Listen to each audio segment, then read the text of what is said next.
92.7 big FM पर आप सुन रहे हैं यादों का idiot box with Neelesh Mishra season 3। दोस्तों, हमारी कहानियां आप रेडियो के अलावा जब चाहें मोबाइल फोन पर ये नंबर डायल करके सुन सकते हैं 505-6677 यानी 505-6677। दोस्तों, जो कहानियां मैं आपको सुनाता हूं वो लिखी होती हैं मेरी मंडली ने। जी हाँ, मुंबई, दिल्ली और भारत के कई शहरों में एक राइटर्स की मंडली है जिनको मैं ट्रेन करता हूं। दोस्तों, मैं आपको सुनाने जा रहा हूं शेखर चक्रवर्ती की लिखी कहानी मुरारी जी का दूसरा प्यार। हेलो, मिस्टर रवि कुमार बोल रहे हैं? गुड मॉर्निंग सर, मैं फटाफटमैरिज.com से अरविंद बोल रहा हूं सर। सर, आपके फेसबुक प्रोफाइल से हमको पता चला कि आप अभी तक सिंगल हैं, पर अब आप बिल्कुल निश्चिंत हो जाइए सर। हमारे पास आपकी मैचिंग बहुत सारे अच्छे मैचेस हैं सर। जी सर। क्या सर, आपकी शादी हो चुकी है? 2 बच्चे भी हैं? Sorry sir, have a nice day sir. Arvind ने इतना कह के फोन डिस्कनेक्ट किया तो उसके बगल में बैठा उसका ऑफिस कलीग रमेश चुटकी लेके बोला, क्या हुआ? अरविंद ने झल्ला के कहा, अजीब लोग हैं, शादीशुदा बाल बच्चेदार हो के भी फेसबुक पे रिलेशनशिप स्टेटस सिंगल रखते हैं। अरे गुस्सा क्यों होता है? It's a part and parcel of life रे। सेल्स में 10 कॉल करोगे तो एक सही लगेगा। पता कल क्या हुआ? रमेश ने इतना कहा ही था कि जैसे उसको सांप सूंघ गया। वो तुरंत मुड़ के कॉलिंग करने के लिए फोन पे नंबर लगाने लगा। अरे क्या हुआ कल, बता ना। अरविंद ने उत्सुक होकर पूछा तो रमेश ने पीछे की ओर इशारा किया। पीछे उन दोनों का सीनियर मैनेजर गुस्से से उन्हीं को देख रहा था। मैं बताता हूं क्या हुआ, मैनेजर ने कहा। अरविंद, महीने के 10 दिन ऑलरेडी बीत चुके हैं और अब तक कुछ नहीं हुआ है तुमसे। 0। पिछले 2 महीने में एक भी शादी नहीं करवा पाए हो तुम। इस महीने भी यही हाल रहा तो Arvind, I must tell you, you are in deep trouble. हाँ, सॉरी सर, अरविंद ने सर नीचे करके कहा। सर, पिछला सारा बैकलॉग क्लियर हो जाएगा सर। इस महीने 4 शादियां पाइपलाइन में हैं। अच्छा, मैनेजर ने कहा। अरविंद, ये गोली तुम मुझको पिछले 3 महीने से दे रहे हो। इस महीने नहीं हुआ ना, तब देखना। और तुम्हारी उस मृगनयनी मैडम का क्या हुआ? सर, मैंने उनको मेल कर दिया और आज उनसे मिलने भी जा रहा हूं, अरविंद ने कहा। अरे अगले महीने तक मृगनयनी मैडम शादी कर लेगी, वो केस तो एकदम डन समझिए सर। मैनेजर ने चलो देखते हैं वाली नजरों से अरविंद को देखा और फिर अपने कैबिन की ओर बढ़ गया। मैनेजर के वहां से टलते ही अरविंद ने एक लंबी राहत की सांस ली। कुछ घंटों के बाद अरविंद मृगनयनी मैडम से मिलने उनके स्कूल में जा पहुंचा था। नो मिस्टर अरविंद, मैं आपकी फटाफट कंपनी का कोई भी प्रीमियम प्लान नहीं ले सकती, लगभग 35 साल की मृगनयनी मैडम ने कहा। अरे एक भी प्रोफाइल ढंग का हो तो ना, जिसको देखो तो पैसे कमाने में या बॉडी बनाने में इंटरेस्टेड है। अरे जेंटलमैन समझते हैं आप? मृगनयनी मैडम ने पूछा तो अरविंद ने पहले हाँ में सर हिलाया, फिर ना में। मैडम ने अपनी बात जारी रखी। Who believes in simplicity, caring, loves classical music, cooking। खैर, यह आपकी कंपनी का प्रॉब्लम नहीं है। दरअसल आजकल जेंटलमैन ही इस दुनिया से विलुप्त हो चुके हैं, इसलिए मैंने डिसाइड कर लिया कि मैं शादी नहीं करूंगी। No marriage. आप मुझे किराए पे कोई अच्छा मकान या कमरा दिला सकते हैं तो बता दीजिए। मैडम, ऐसा गजब मत कीजिए, मेरी नौकरी खतरे में पड़ जाएगी, अरविंद ने कहा। थोड़ा वक्त दे दीजिए, मैं बिल्कुल ऐसा ही जेंटलमैन आपके लिए पकड़ के ले आऊंगा। आप बस शादी के विचार को मन में होल्ड करके रखिए। और रही बात किराए पे कमरा, अरे वो तो मैं आपको यूं दिला देता हूं। हमारे लक्ष्मी निवास में कमरा खाली है ना, आज ही मैं आपको वहां के केयरटेकर मुरारी जी से मिलवा देता हूं। अरविंद ने जोश में कह तो दिया था, लेकिन शायद वो भूल गया था कि मुरारी जी ने कसम खाई है कि अब वो किसी भी अनमैरिड लेडीज को कमरा किराए पे नहीं देंगे। 92.7 बिग एफएम पर आप सुन रहे हैं यादों का idiot box with Neelesh Mishra season 3। दोस्तों, रेडियो के अलावा आप हमारी कहानियां जब चाहे मोबाइल पर ये नंबर डायल करके सुन सकते हैं 505-6677 505-6677। दोस्तों, मैं आपको सुना रहा हूं अपनी मंडली के सदस्य शेखर चक्रवर्ती की लिखी कहानी मुरारी जी का दूसरा प्यार। कहानी में अब तक आपने सुना, अरविंद एक मैट्रिमोनियल कंपनी में रिलेशनशिप मैनेजर है, लेकिन खराब परफॉर्मेंस की वजह से उसकी नौकरी खतरे में है। अरविंद की एक क्लाइंट है मृगनयनी मैडम, जिनको किराए पे रहने के लिए कमरा चाहिए। अरविंद उनको अपने लक्ष्मी निवास में कमरा दिलाने का वादा करता है। अब आगे। शाम के तकरीबन 5 बज रहे थे जब अरविंद अपने वादे के मुताबिक मृगनयनी मैडम को कमरा दिखाने के लिए लक्ष्मी निवास पे ले आया। मैडम, यह है हमारा लक्ष्मी निवास, अरविंद ने कहा। यहाँ सारे किराएदार सालों से रह रहे हैं। अब तो हम सब फैमिली जैसे हो गए। You are very lucky madam. हाँ, यहाँ कमरा इतनी आसानी से नहीं मिलता है। अरे वो तो कुछ ही दिनों पहले तीसरी मंजिल पे रहने वाली परोमिता को दूसरे शहर में नौकरी लग गई, इसलिए कमरा खाली है। मैडम, यहाँ आपको कभी फील नहीं होगा कि आप यहाँ अकेली रहती हैं। आपको हमेशा लगेगा कि आप एक जॉइंट फैमिली में रह रही हैं। इतना सुनते ही मृगनयनी मैडम ने खुशी से कहा, wow, I love this joint family concept. Arvind का दांव सही बैठा था। उसने तुरंत कहा, अरे तब तो आपको यहाँ रहने में बहुत मजा आएगा। तीसरी मंजिल पे दादी रहती हैं, है तो वो बबलू की दादी, लेकिन आपको सुबह शाम वो इतना अपनापन दिखाएंगी कि आपको अपनी नानी याद आ जाएगी। और वो दूसरी मंजिल पे शर्मा परिवार और चौधरी परिवार रहते हैं, जो हर दिन सगे भाइयों की तरह छोटी छोटी बातों पे लड़ते रहते हैं। इतना सुनते ही मृगनयनी मैडम बोली, इंटरेस्टिंग। बिल्कुल, अरविंद ने कहा, किसी दिन ये दो परिवार आपस में न लड़े भिड़े हैं तो हमको लगता है कि जरूर कुछ प्रॉब्लम है। और यहाँ ग्राउंड फ्लोर पे इधर मैं रहता हूँ और उधर मुरारी जी अपने ताऊ जी के साथ रहते हैं। उन्हीं का है ये लक्ष्मी निवास। मुरारी जी, मुरारी जी। अरविंद मुरारी जी को आवाज देने लगा तो बाकी लोग भी अपने अपने कमरों की खिड़कियों से झांकने लगे। तीसरी मंजिल से दादी ने अपनी ढीली ऐनक को नाक पे सेट करते हुए कहा, अरे बेटा अरविंद, गांव से बहुरिया को ले आया, बहुत बढ़िया किया। इधर दो दो स्वेटर पहने, सर पे बंदर टोपी लगाए मुरारी जी भी असकसाते हुए कमरे से बाहर आ चुके थे। अरविंद ने दादी से कहा, अरे नहीं दादी, आपके बगल वाला कमरा दिखाने के लिए लाया हूँ। ये मृगनयनी मैडम है, स्कूल में टीचर हैं, और मैडम जी तो अनमैरिड है। अनमैरिड शब्द सुनते ही मुरारी जी चौकन्ने हो गए। उन्होंने गंभीर स्वर में कहा, नमस्ते मैडम, पर कमरा खाली नहीं है। तभी तीसरी मंजिल से दादी चिल्ला के बोली, हैं? सांझ के वक्त झूठ नहीं बोलते, और महीने भर से कमरा खाली पड़ा है। दिन भर मैं चुपचाप बैठी रहती हूँ, कोई बोलने चालने वाला भी नहीं मिलता है, हैं? मामला बिगड़ते देख अरविंद मुरारी जी को समझाने के लिए अंदर कमरे में ले गया। मुरारी जी ने कहा, यार समझा करो, वो अनमैरिड है। अरे मुरारी जी, कमाल करते हो। अरे वो कमरा ले रही है, आपका दिल थोड़ा मांग रही है। अरे तुम समझ नहीं रहे हो, मुरारी जी ने कहा। पिछली दफे भी यही हुआ था। परोमिता को कमरा दिया था, पर वो कमरे के साथ कैसे मेरे दिल में समा गई थी। अब की बार मैं हार्ट ब्रेक नहीं झेल पाऊंगा। नहीं नहीं नहीं नहीं, मैं कमरा किराए पे नहीं दूंगा। किराया शब्द कानों में पड़ते ही अंदर कुर्सी पे बैठ के ऊँघते बूढ़े ताऊ जी की नींद टूट गई। उन्होंने हड़बड़ा के कहा, किराया? कौन है? कौन किराया नहीं देगा? अरविंद ने तुरंत सही नब्ज पकड़ ली। वो मुरारी जी को छोड़ के ताऊ जी को समझाने लगा, अरे सब देंगे किराया, टाइम से पहले देंगे ताऊ जी। एक मैडम आई हैं, टीचर हैं, उनको किराए पे ऊपर वाला कमरा चाहिए, मार्केट से ज्यादा किराया देंगी। पर मुरारी जी कमरा देना नहीं चाह रहे हैं। मार्केट से ज्यादा? ताऊ जी की बूढ़ी आंखें चमक पड़ी। ताऊ जी ने कहा, जाओ बेटा, मैडम से कह दो उन्हीं को मिलेगा कमरा, मुरारी की बातों पे ध्यान ना दें। इतना सुनते ही अरविंद ने एक लंबी चैन की सांस ली, लेकिन मुरारी जी उसको गुस्से से देख रहे थे, जैसे आज उन दोनों की दोस्ती हमेशा के लिए टूट गई हो। 92.7 बिग एफएम पर आप सुन रहे हैं यादों का idiot box with Neelesh Mishra season 3। दोस्तों, रेडियो के अलावा आप हमारी कहानियां जब चाहे मोबाइल पर ये नंबर डायल करके सुन सकते हैं, 505 6677 505 6677। दोस्तों, मैं आपको सुना रहा हूं अपनी मंडली के सदस्य शेखर चक्रवर्ती की लिखी कहानी मुरारी जी का दूसरा प्यार।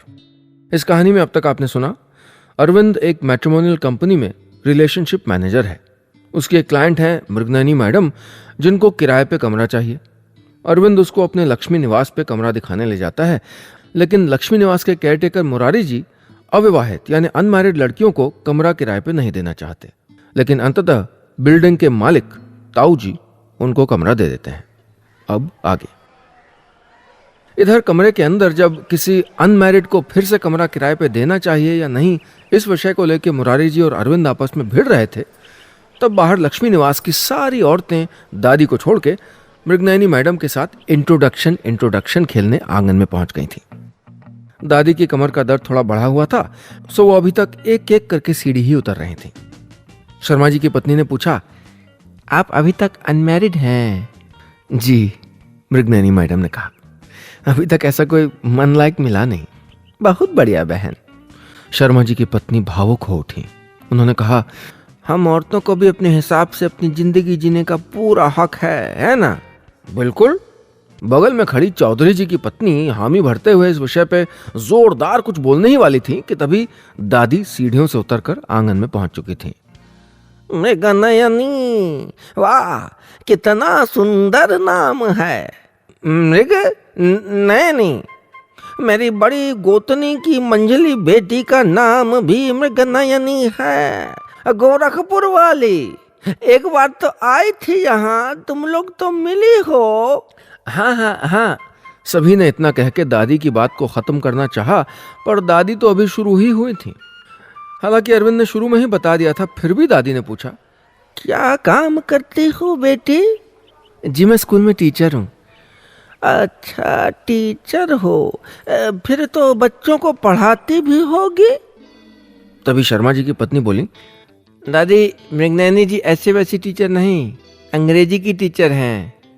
फिर शर्मा जी की पत्नी शर्माते हुए बोली, पर एक बात तो है मृगनयनी जी, झूठ नहीं बोलेंगे, आपके भैया मतलब हमारे हस्बैंड जब कभी भी गुस्सा हो जाते हैं अंग्रेजी छोड़ के कुछ बोलते हैं नहीं हैं। चौधरी जी की पत्नी को लगा कि वो तो पीछे छूट रही हैं। उन्होंने तुरंत कहा, अरे मेरे टिंकू के पिताजी तो बिना गुस्से के भी जब तक अंग्रेजी बोलते हैं, हाँ है नहीं तो, और जब भी अंग्रेजी बोलते हैं एकदम इंग्लिश में बोलते हैं। दादी इन दोनों की बातों से एकदम चिढ़ गई। हाँ हाँ, सब अंग्रेज ही तो हैं, तभी तो मुंह खोलते ही अंग्रेजी बाहर छलांग लगाने लगती है। दादी की बात सुनते ही दोनों औरतें खिसिया पड़ी, लेकिन दादी उन दोनों की परवाह किए बगैर मृगनयनी से बोली, अरे मैं कह रही थी बेटी, तुम टीचर हो तो शाम को एक आध घंटा मेरे पोते बबलू को भी पढ़ा दिया करना। जी बिल्कुल, पर पहले कमरा तो मिल जाए, मृगनयनी जी ने कहा। तो दादी बोली, अरे कमरा कैसे नहीं मिलेगा, मैं ताला तोड़वा दूंगी। उस मुरारी की बात पर ध्यान मत दो, बिल्कुल पगल है पर दिल का अच्छा है। अभी उसके ताऊजी उसको एक डांट लगाएंगे, वो ठीक हो जाएगा। और टीचर को तो घर में रखना ही चाहिए, इससे बच्चे संस्कारी बनते हैं। हाँ।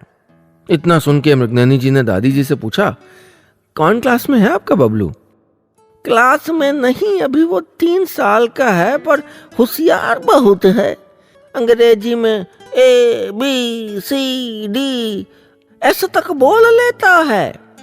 दादी की राम कहानी चल ही रही थी कि अरविंद ताऊजी और मुरारी जी को लेके कमरे से बाहर आए और फिर ताऊजी से कमरे की चाबी लेके मृगनयनी मैडम को देते हुए बोले, मैडम अब से कमरा आपका, welcome to our family.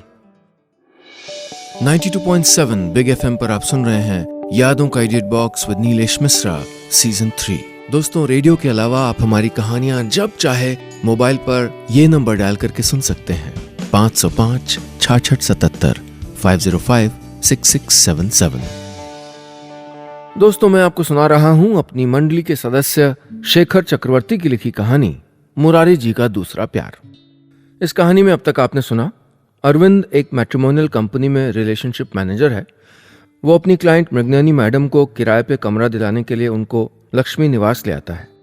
Lakshmi निवास के केयरटेकर मुरारी जी पहले तो एक अनमैरिड लड़की को कमरा देना नहीं चाहते थे, क्योंकि पिछली बार जब ऐसा किया था तो उनको उससे प्यार हो गया था।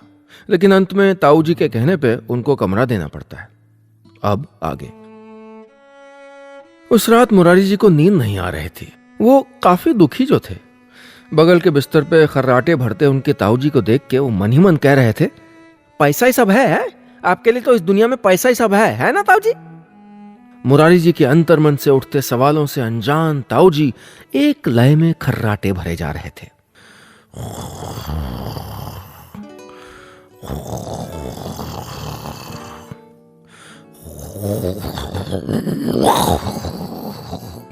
अरे मैं होता कौन हूं? मेरा दिल दुखे टूटे इससे आपको क्या फर्क पड़ता है? आपको तो बस पैसे चाहिए, पैसे पैसे पैसे हैं? परोमिता का नाम लेके मुरारी जी थोड़ा और सेंटी हो गए। परोमिता मुझे छोड़ के क्यों चली गई? Paromita, I miss you. Murari ji ने एक के बाद एक 2 लंबी लंबी डकारें ली और फिर मन ही मन बोले, रात को छोले नहीं खाने चाहिए थे। मुरारी जी पानी पी के फिर अपने आप से बोले, लेकिन उस अरविंद के बच्चे को तो सब पता था कि मेरा दिल अभी अभी टूटा है, पर उसे भी सिर्फ अपनी नौकरी और प्रमोशन की पड़ी है। अरे दोस्ती नाम की तो कोई चीज ही नहीं बची है दुनिया में। मेरी पारोमिता उस कमरे को छोड़ के गई नहीं कि दूसरी को ले आया, वो भी इतनी सुंदर, अनमैरिड। पर मैं कसम खाता हूं कि किसी भी हाल में फिर से प्यार में नहीं पड़ूंगा। जुदाई का दर्द मुझको फिर से बर्दाश्त नहीं करना है। हे भगवान, हे भगवान, हे भगवान, मुझे शक्ति दे। मुरारी जी ने एक लंबी सांस ली और फिर थोड़ी देर कुछ सोचने लगे और फिर मन ही मन बोले, मृगनयनी जी के बाएं गाल में एक तिल है, अच्छी लगती है मुस्कुराती हैं तो। हाँ नहीं तो। पर ए तेरी, ये क्या हो रहा है मेरे साथ? मैं मृगनयनी जी के बारे में क्यों सोच रहा हूँ भाई? पारोमिता, पारोमिता, ओ ओनली पारोमिता।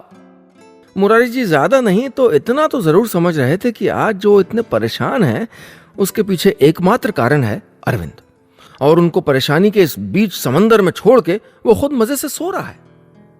अरविंद तू तो गया।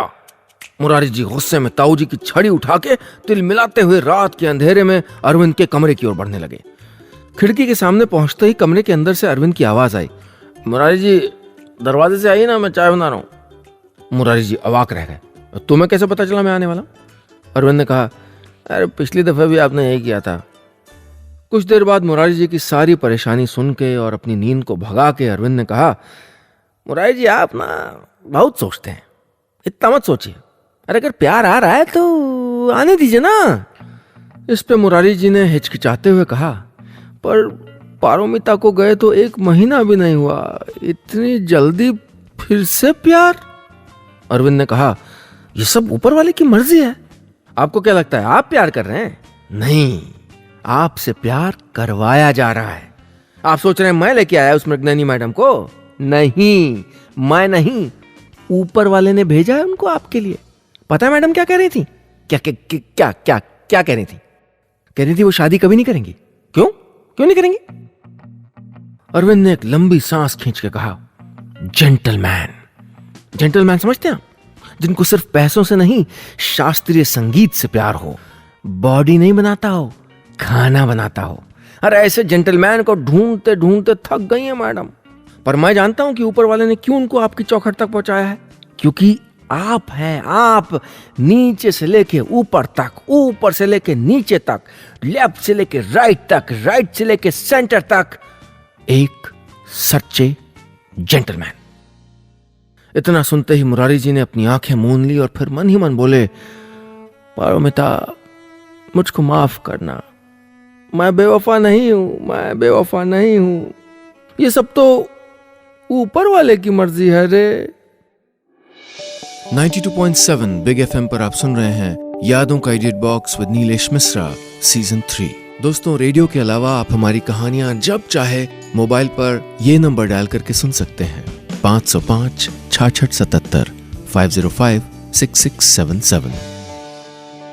दोस्तों मैं आपको सुना रहा हूं अपनी मंडली के सदस्य शेखर चक्रवर्ती की लिखी कहानी मुरारी जी का दूसरा प्यार।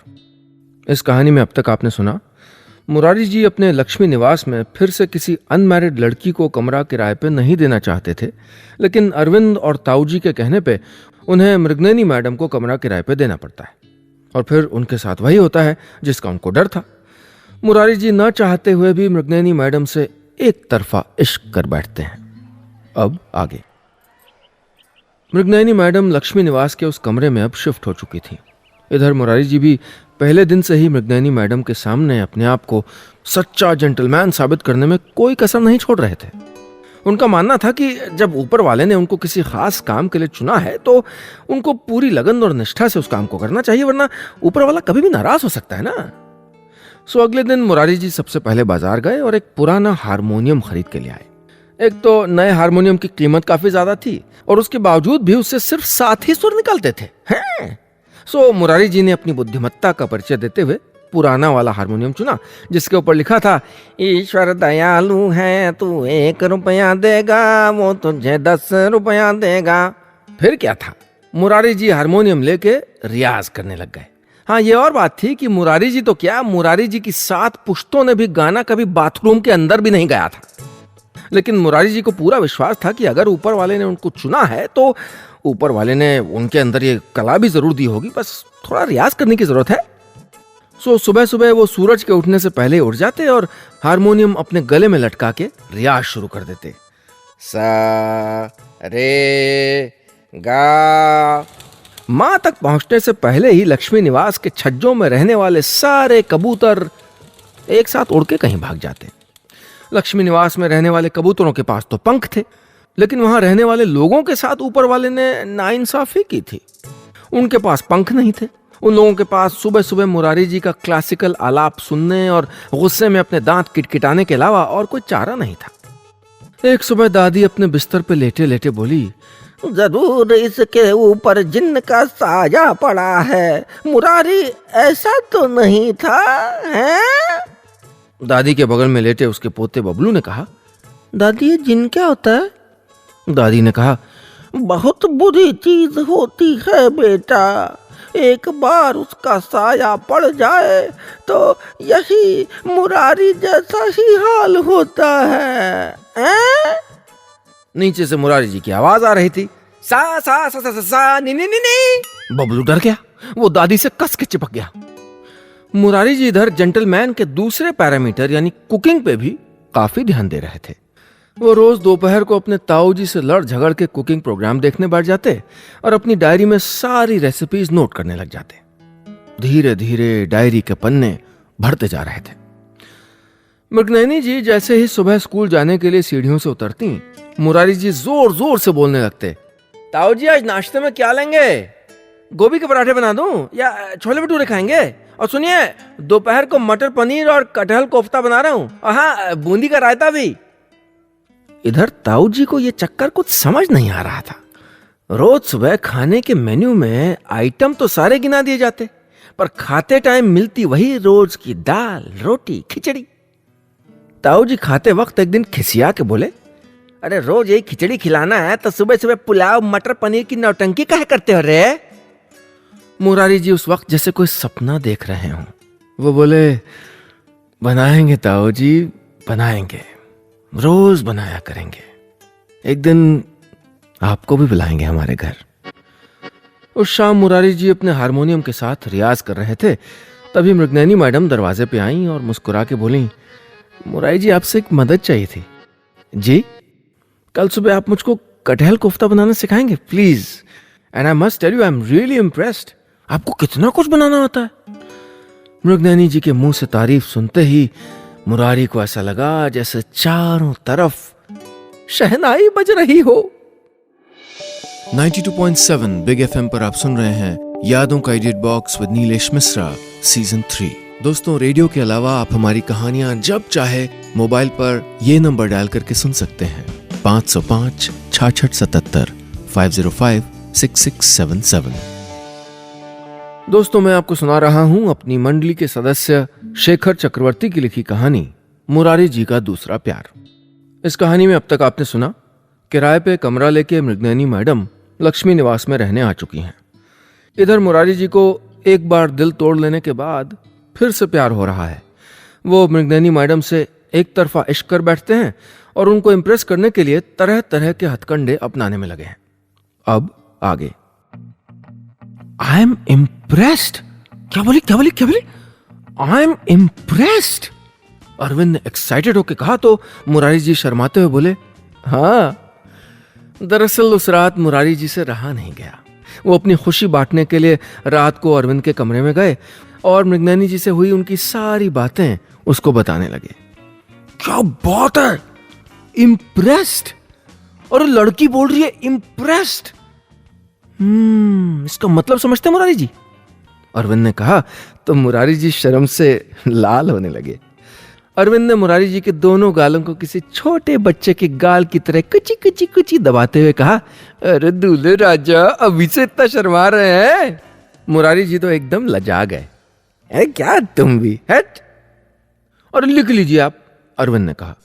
कल मृगनयनी मैडम आपके हाथों के बने कटहल कोफ्ते का स्वाद चखते ही बोलेंगी, मुरारी जी मुझसे शादी कर लीजिए ना प्लीज, वरना मैं मर जाऊंगी।